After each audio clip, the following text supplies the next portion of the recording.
Hello and welcome to Connect, the weekly podcast for the California MBA, featuring one-on-one interviews with movers and shakers in the industry. I'm Susan Milazzo, CEO of the California MBA, and I'm very happy that you could join us today. Before I get to welcoming today's guest, I'd like to thank our 2023 President's Council sponsors.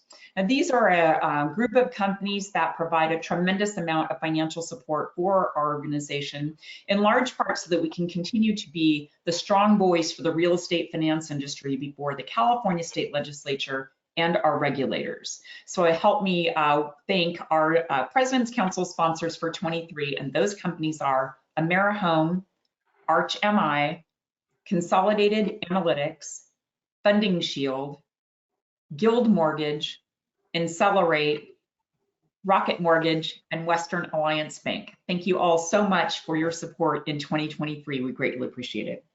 And with that, I'd like to welcome to the Connect podcast, John Steele, partner of Steele LLP. John, welcome. Good morning. Thank you. Appreciate you having me.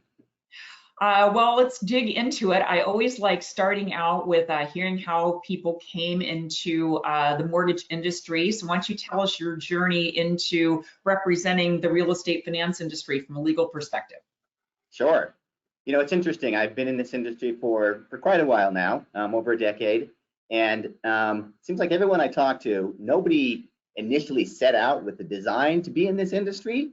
But once they're in this industry, nobody ever leaves.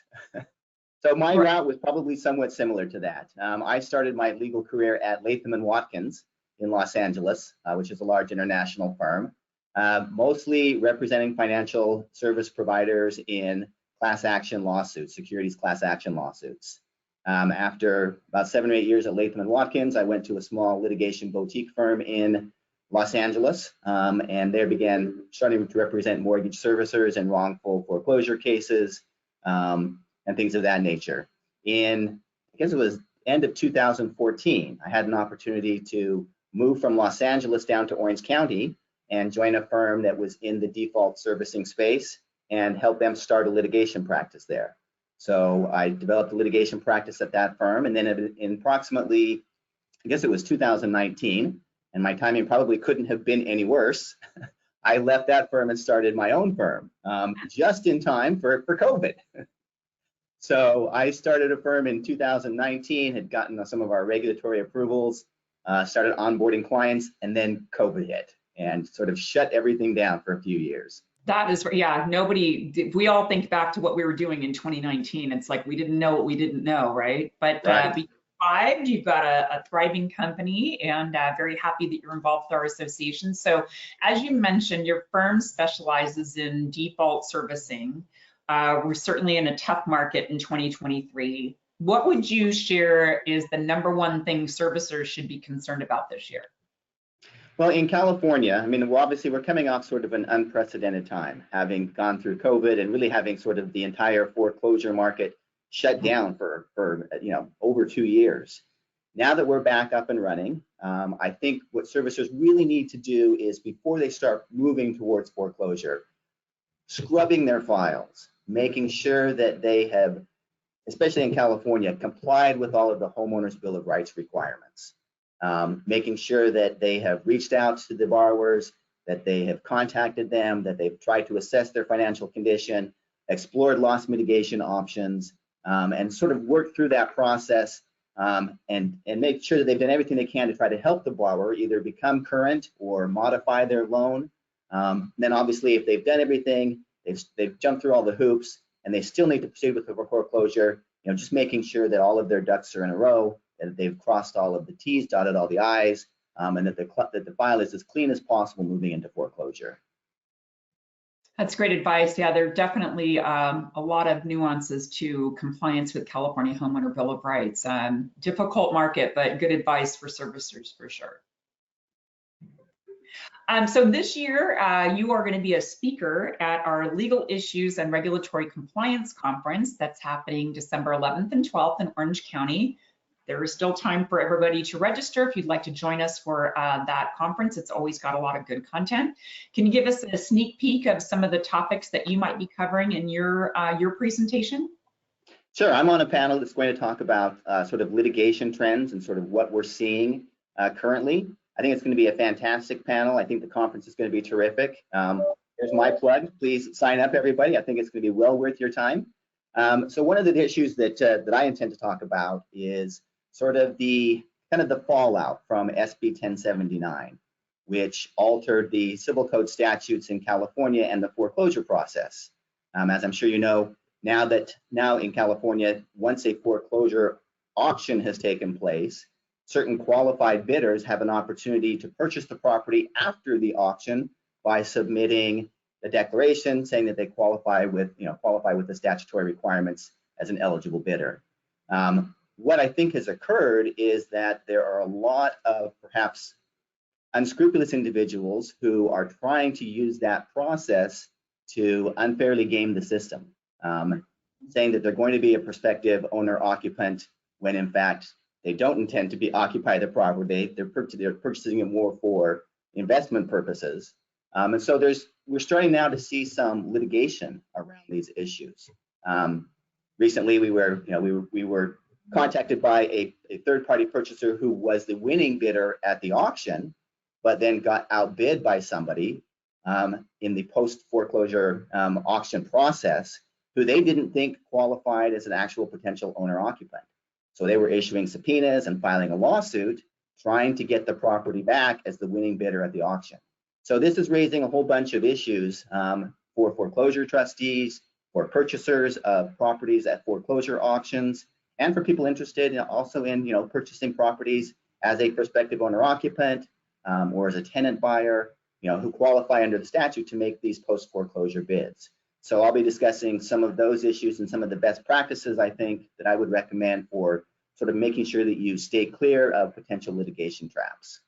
Wow, thank you for that. Yeah, that's a new level of detail that servicers are really going to have to be monitoring closely moving forward into this new era with that new legislation that's passed here. So, John, you've had a good, successful career in this industry. What advice would you give to somebody that's just starting out in the real estate or the legal field? Specifically for the legal field, I always tell young attorneys, spend the time to really learn the rules of civil procedure and to learn your area of law. Oftentimes, young attorneys want to take shortcuts. They want to get to the end as quick as possible. And I always recommend take the time to really learn the statutes, to read them carefully and read them thoroughly, and develop that expertise. The other thing that I think is really essential for young attorneys is find a good mentor. Find someone who's got experience in the field, someone that you can relate to on both a personal and professional level, and allow yourself to learn from them. Because I think that's one of the best ways to really sort of gain experience, and to gain experience in the right way. And isn't it great that most people are so willing to be mentors? I mean, they're so willing to share the experience and the mistakes that they've made or the right things that they did, so that people newer in their industry can learn from that. I think that's especially true of this industry. I think the attorneys who practice in this area are always willing to share their knowledge and expertise. There's a lot of camaraderie. There's a lot of collegiality and discussion of ideas and topics amongst attorneys. And that's one of the things I really like about practicing in this area, is that there's really an opportunity to connect with other lawyers who do the same types of work that we do and share ideas and knowledge and experience. Yeah, that's great. So good advice for a new attorney. You mentioned you started your own business in 2019. What about the advice you'd give to somebody who was starting going out on their own? I've done this too, so I know that there's a lot to that. There is. And attorneys are usually pretty good at practicing law, but running a business is an entirely another. That's a whole nother function. One of the things that I've found has been extraordinarily helpful is really partnering with good advisors, finding people who are experienced at running companies, can give you advice on making sure that you're complying with regulatory issues, tax and financial issues, and really sort of finding the right people to advise you, and then also making sure that you hire the right staff to assist you. And being able to empower them to really help you learn and grow. That to me has been, I think, crucial in getting the business up and running and making it successful. Yeah, lets you focus on the legal part of it and then find the right team to help you make the business part of it successful. Great advice. Exactly. I learned very quickly that my strength is really practicing law and being an attorney. And so leaving the accounting functions and the IT functions and some of those other functions to people who are far more suited than I am to accomplishing those things. So I think it's been essential to sort of partner up with the right people. Great advice, and to know that that's not your area of expertise. Like, this is not what I do, so I'm going to find somebody who can do it. Now, I'm lucky these days if I can turn the computer on and get it to work. So I'll leave the networking specialties to someone else. There's my extent of my IT skills. I got my laptop. Mine as well. So, John, your firm has become an active member of the California MBA, and thank you so much for your support. We're really grateful. Can you share with our listeners why you chose to join the California MBA? Absolutely. We have offices in Nevada and Arizona and Washington, but California is our home base. So joining the California MBA was a no-brainer for us. It's really given us an opportunity to.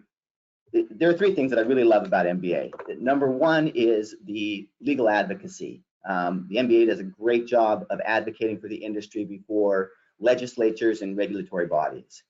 So that's been fantastic. And the ability to sort of join with the MBA and sort of make our voices heard on issues that are important to us and to our clients, I think is key. The second thing is there's great educational opportunities with the MBA. There are fantastic programs to learn and increase your knowledge. But I think perhaps to me, the most important aspect of joining MBA is the opportunity to network and associate with professionals who have spent a lot of time in this industry and are thought leaders in our industry. The opportunity to meet other like-minded professionals and develop meaningful personal and professional relationships has been fantastic. Well, it's wonderful. We are, again, very grateful for your support, and thank you so much for being on the Connect podcast. Thank you for having me, Susan. I appreciate it. I look forward to seeing you at our Legal Issues and Regulatory Compliance Conference in December. And thank you for joining that conference as well. And thanks to all of you for joining us on today's episode of Connect. To access any of our past episodes, you can follow us on our YouTube channel. We're also available on SoundCloud, Apple Podcast, and Spotify.